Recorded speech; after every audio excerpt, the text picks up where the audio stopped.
Oke, halo semuanya. Jadi di sini saya akan membuka presentasi dari kelompok satu yang akan membahas mengenai bab 10 yaitu sistem akuntansi utang. Oke. Baik, sebelum memasuki materi, izinkan saya untuk memperkenalkan para anggota dari kelompok satu terlebih dahulu. Yang pertama ada saya sendiri, Hibatullah Akmal Harmadika dengan NPM terakhir 259, lalu ada Zaki Mubarak dengan NPM akhir 125, lalu ada Takaisha Prananingrum dengan NPM akhir 271, lalu ada Muhammad Solahuddin Juliansyah NPM akhir 285, lalu ada Ana Aulia Salsabila NPM akhir 286, dan terakhir ada Naila Silvi Nurdiana dengan NPM akhir 289. Baik, jadi sebelum masuki sebab dari materinya, eh, mari kita mengenal dulu materi-materi apa yang akan kita bahas di bab 10 ini. Nah, sistem akuntansi utang sendiri itu meliputi beberapa prosedur seperti pencatatan utang dan distribusi pembelian. Nah, sebelum membahas ke sistem itu, terlebih dahulu saya akan menjelaskan sistem retur pembelian, yaitu transaksi pengembalian barang kepada pemasok dan pencatatan pengurangan utang. Baik, langsung saja ke sistem retur pembelian.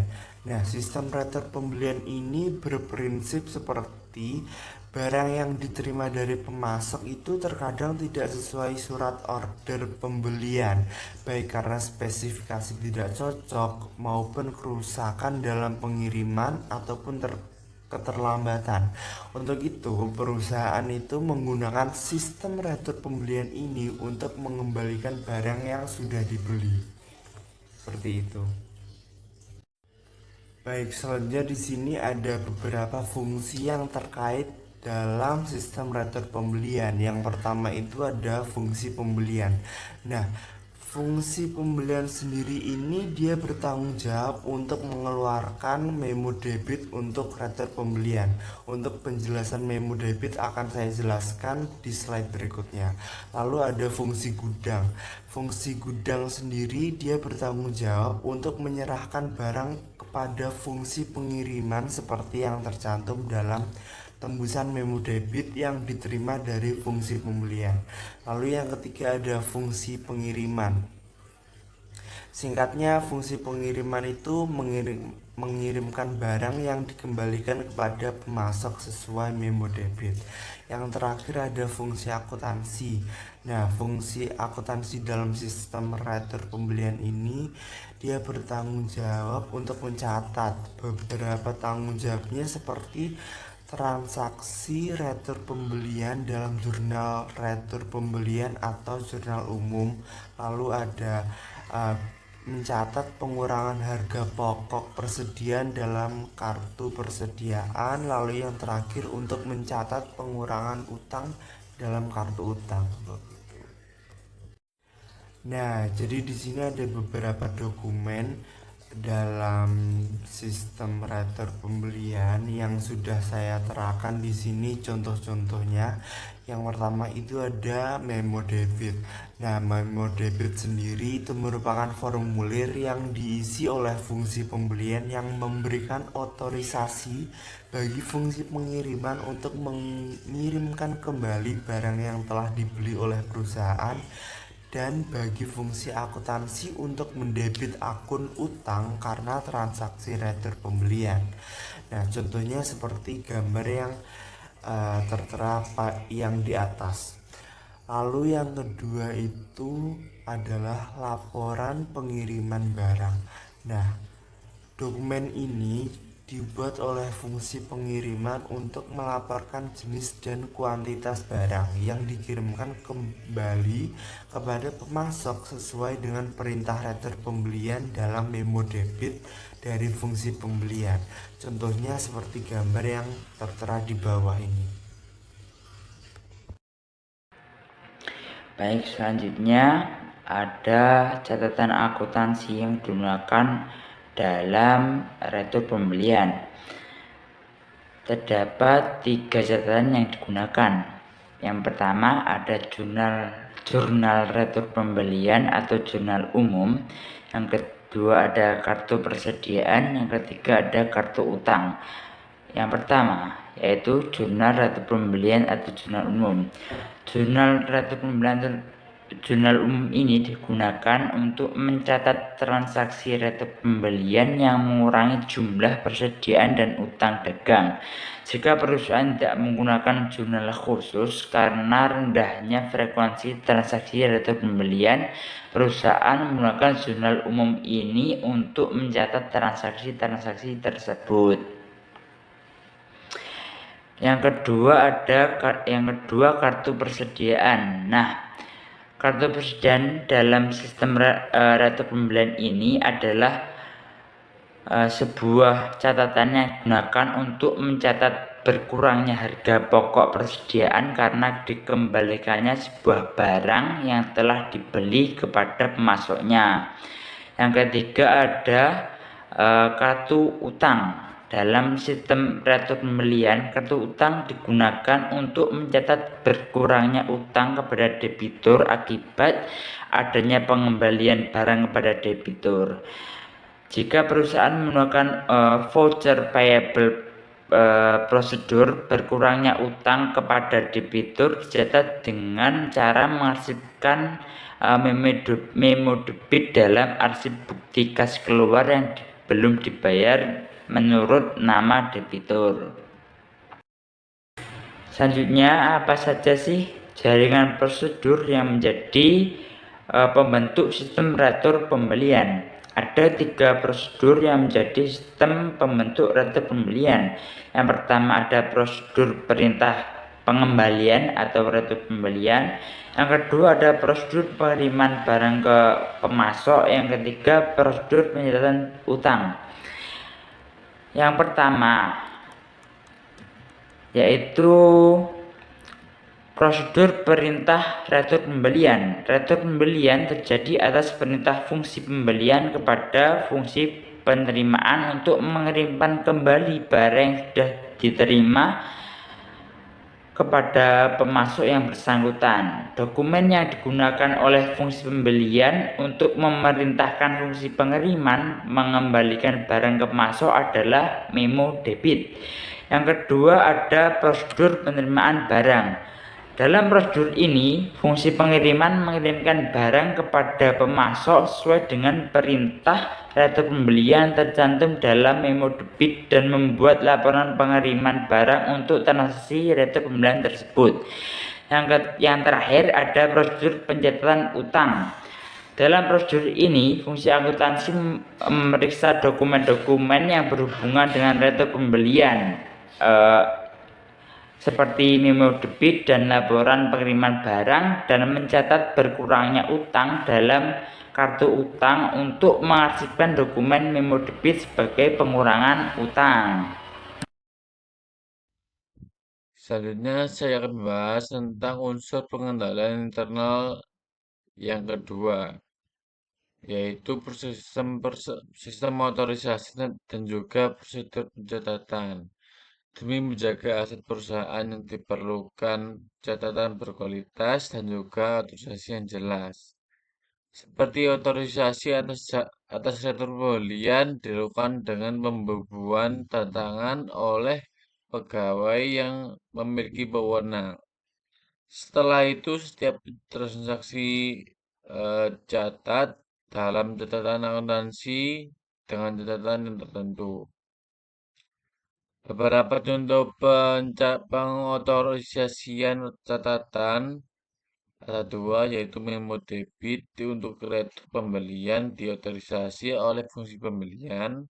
Yang kedua, laporan pengiriman barang untuk retur pembelian diotorisasi oleh fungsi pengiriman. Dan yang kedua, bentuk-bentuk ketentuan pencatatan. Catatan akuntansi harus berasal dari dokumen sumber yang diampiri dokumen pendukung. Dan yang kedua, pencatatan dalam catatan akuntansi hanya dilakukan oleh yang berkewenangan saja. Unsur pengendalian internal selanjutnya yaitu praktik yang sehat.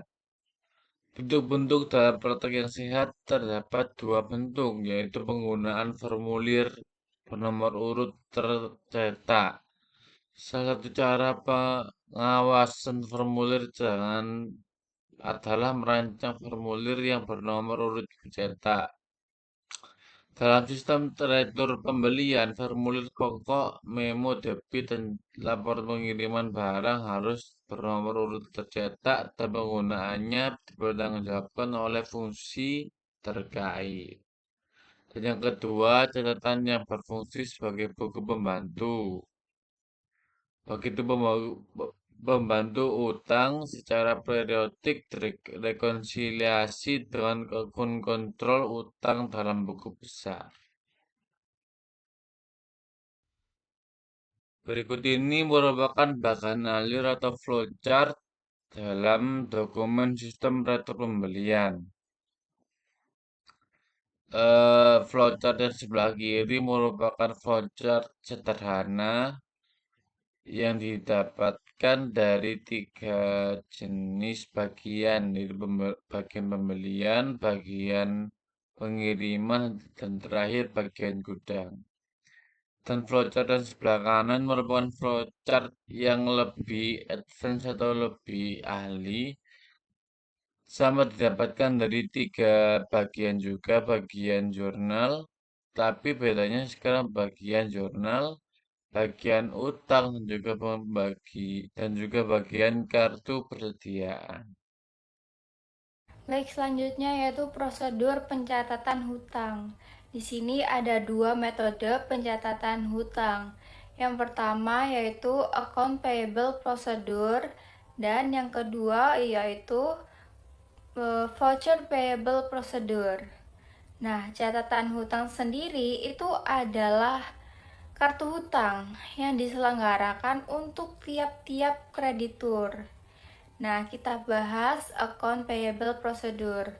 Nah, dalam metode ini pencatatan dilakukan dalam 4 tahap, yaitu yang pertama yaitu faktur dari pemasok itu dicatat dalam jurnal pembelian.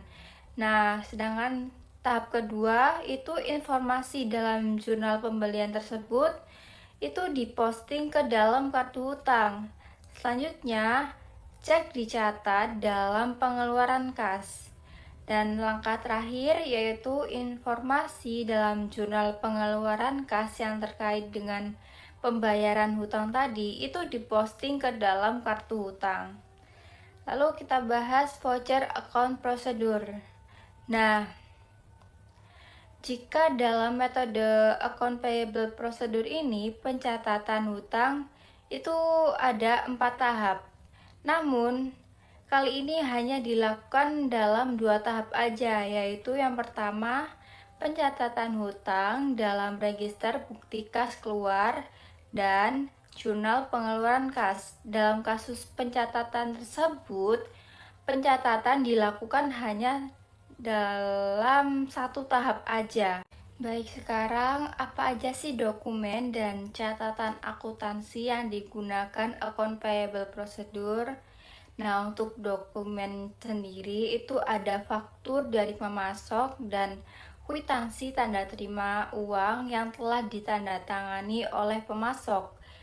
Sedangkan untuk catatan akuntansi yang digunakan yaitu yang pertama kartu hutang, jurnal pembelian, dan jurnal pengeluaran kas. Selanjutnya, voucher payable procedure. Dokumen yang digunakan dalam ini ada bukti kas keluar atau kombinasi bukti kas keluar dan cek. Lalu catatan akuntansi yang digunakan ada register bukti kas keluar dan register cek. Prosedur pencatatan utang dengan voucher payable procedure ini dapat dibagi menjadi dua. Yang pertama ada one time voucher procedure. Prosedur ini juga dapat dibagi lagi menjadi dua. Yang pertama ada one time voucher procedure dengan dasar tunai. Dalam prosedur ini Faktur yang diterima oleh fungsi akuntansi dari pemasok disimpan dalam arsip sementara menurut tanggal jatuh temponya. Yang kedua ada one time voucher prosedur dengan dasar waktu. Dalam prosedur ini, pada saat faktur diterima oleh bagian utang dari pemasok langsung dibuatkan bukti kas keluarnya. Yang kedua ada build up voucher prosedur. Dalam prosedur ini, satu set voucher dapat digunakan untuk menampung lebih dari satu faktur dari pemasok. Selanjutnya ada distribusi pembelian.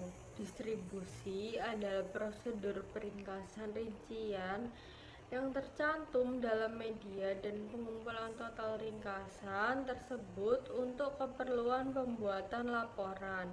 Pada perusahaan kecil, pendebitan yang timbul dari transaksi pembelian terutama bersumber dari jurnal pengeluaran kas. Sedangkan pada perusahaan besar, pendebitan yang timbul dari transaksi pembelian bersumber dari registrasi bukti kas keluar atau jurnal pembelian. Klasifikasi untuk pendebitan dalam perusahaan manufaktur yaitu dibedakan menjadi 3. Yang pertama untuk bahan baku, yaitu ada jenis bahan baku, lalu produk yang menggunakan bahan baku tersebut, dan kombinasi di antara keduanya. Lalu yang kedua untuk beban yang berasal dari pembelian jasa, yaitu menurut jenis bahan, lalu menurut fungsi atau pusat tanggung jawab, dan kombinasi keduanya. Dan yang terakhir untuk suku cadang, yaitu dari jenis suku cadang. Selanjutnya saya akan bahas mengenai metode distribusi pembelian. Nah, metode distribusi pembelian ini dibagi menjadi 5. Yang pertama, terdapat metode jurnal berkolom. Metode jurnal berkolom, setiap transaksi pembelian dicatat dalam jurnal yang memiliki beberapa kolom, di mana masing-masing kolom mewakili akun atau departemen tertentu. Nah, biaya pembelian langsung dibebankan saat pencatatan, sehingga metode ini cocok untuk pembelian dalam jumlah banyak dan beragam. Kemudian yang kedua, terdapat metode akun berkolom. Nah, metode akun berkolom menggunakan buku besar dengan beberapa kolom untuk setiap akunnya. Nah, kolom-kolom tersebut biasanya mencatat pembelian, daftar pembelian, diskon, dan saldo. Nah, dengan metode ini, informasi keuangan lebih mudah dianalisis karena semua aktivitas akun dapat dilihat secara rinci dalam satu tampilan. Kemudian yang ketiga, terdapat metode akun tunggal. Dalam metode akun tunggal, semua transaksi pembelian awalnya dicatat dalam satu akun induk. Nah, distribusi biaya ke akun atau departemen terkait dilakukan secara berkala, biasanya di akhir periode tertentu. Metode ini sederhana, namun distribusi biaya tidak dilakukan secara langsung pada saat pembelian terjadi. Kemudian yang keempat, terdapat metode tiket tunggal. Nah, metode tiket tunggal menggunakan dokumen khusus atau tiket untuk mencatat setiap transaksi pembelian. Nah, tiket mencantumkan rincian barang, jumlah, harga, dan departemen yang menggunakan. Nah, di akhir periode, tiket-tiket tersebut digunakan sebagai dasar untuk membebankan biaya pembelian ke masing-masing akun. Dan yang terakhir, terdapat metode distribusi dengan komputer. Pada metode distribusi dengan komputer, semua pencatatan dan distribusi pembelian dilakukan secara otomatis menggunakan sistem komputerisasi atau software akuntansi. Nah, proses ini tuh meningkatkan kecepatan, akurasi, dan memungkinkan pembebanan biaya secara real time, sehingga sangat mendukung efektivitas pengelolaan keuangan.